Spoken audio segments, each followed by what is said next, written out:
So, the trailer for the new Harry Potter series, it didn't just drop, it basically set the internet on fire. The debut was absolutely massive, but wow, the controversy that came with it was just as big. So today we're going to try and deconstruct that whole backlash. So what's this number? 277 million. Well, that's how many views the trailer got in just 48 hours. It didn't just break a record, it completely demolished HBO's all-time record for their most-watched trailer ever. I mean, by any measure you can think of, that is a colossal success. And this quote right here, it gets to the very heart of the whole thing. The trailer reached this unbelievable number of people, but the actual conversation around it has been, let's just say, overwhelmingly critical. So, how can something be so popular and at the same time so controversial? Well, that's what we're here to unpack. Okay, so here's how we're going to break it all down. First, we'll look at the sheer scale of this backlash. Then, we're diving into what people are calling Hollywood's casting problem. After that, we'll look at the visual style, why some people are saying it's been drained of all magic. Then we'll get into the really big controversies before we finally tackle the billion-dollar question that's hanging over this entire reboot. So yeah, how do we make sense of this? You've got these record-shattering viewership numbers on one side, and then this absolute storm of criticism online on the other. Let's try to dig into what's really driving that disconnect.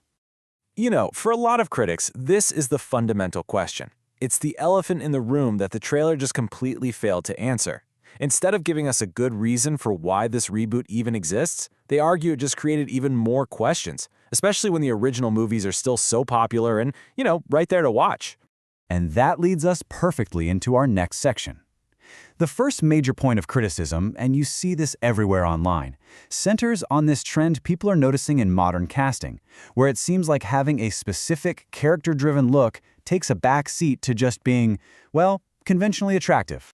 Critics have been pointing to a bunch of characters in the trailer as proof of this. The argument, basically, is that Hollywood seems almost afraid to cast what you'd call normal-looking people, and the result is that the characters feel less real, less authentic, kind of like actors just playing dress-up. And this slide right here illustrates that critique perfectly. The original Dursleys were meant to be painfully, unpleasantly normal. The original Mrs. Weasley looked like a very stressed, very tired mother of 7 kids. Critics are arguing that the new versions just look way too polished, too well-rested, like they definitely get their 8 hours of sleep. It just doesn't feel believable for those characters. And the criticism isn't just visual. A lot of people had pointed to Hagrid's voice. The original had this rugged, booming, almost farmer-like quality that just fit his giant presence. The concern now is that the new actor is just using his normal, kind of posh speaking voice, and it creates this weird disconnect between how the character looks and how he sounds. Okay, next up, let's look at a critique that's purely visual. The color grading, or as pretty much everyone online seems to be calling it, the total lack of color. And I mean, look at this. It just shows you exactly what they're talking about. The original films had this warm, golden, almost dreamlike lighting that made Hogwarts feel truly magical. Critics are saying the trailer shows a world that's visually dark, gray, and cold, honestly more like Game of Thrones than a wondrous wizarding world. And people don't see this as just a one-off choice either. A lot of folks are putting this critique into the context of a much bigger Hollywood trend. The argument is that studios keep draining the color out of these vibrant stories to make them feel more gritty or serious, and critics just feel that totally misunderstands the whole point of the original story. But the critiques about the casting and the color palette, they kind of pale in comparison to the two issues that have absolutely dominated the online conversation, sparking the most heated, intense debates around this entire reboot. So, first up, the casting of Snape. And the critique here has layers. Okay, so it starts with just the simple fact that he doesn't match the book's physical description at all. But it goes way deeper. Critics argue that Snape's appearance is central to his character arc. He's supposed to be an outcast. So the argument goes, if you cast a conventionally attractive actor, you fundamentally change the entire context of his story. And this is the crucial part. Critics see this as way more than a simple casting choice. They argue it totally changes the context of James Potter's bullying, making it look more like a rivalry between two cool guys instead of picking on an awkward outcast. It also could change how the audience sees Harry's intense suspicion of Snape. And then there's the more cynical take. Some people are suggesting the studio knew this would be controversial and did it on purpose for free publicity. Now, the other massive controversy has been about the author J.K. Rowling being a producer. especially given her public statements over the last few years.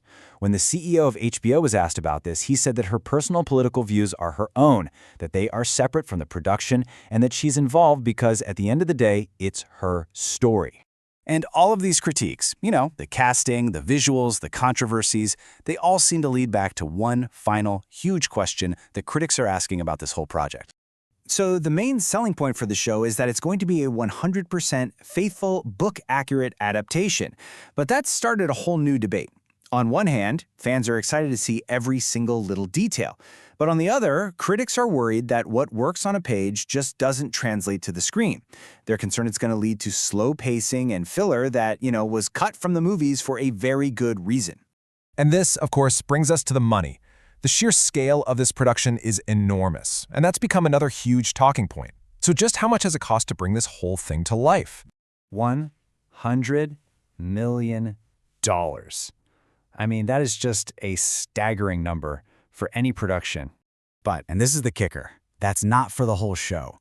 That is the reported budget per episode. It's an almost unbelievable amount of money. And this chart just brilliantly shows you how massive that number really is. For some context, the entire budget for the first Harry Potter film, a huge blockbuster movie, was $125 million. A single episode of this new show costs almost as much as that entire iconic movie. It's wild. So at the end of the day, critics are looking at this reboot as the #1 example of a bigger problem in the industry. They see studios choosing to spend insane amounts of money to just reheat a proven success, instead of, taking a risk and funding dozens of new original stories for a fraction of the cost. Which brings us right back to the question that seems to be at the center of this whole firestorm. Critics and viewers are all asking the same thing. If a reboot can't definitively be better than the original, and those originals are more popular now than they've ever been, then what exactly is the point? And that's the question this new series is really going to have to answer.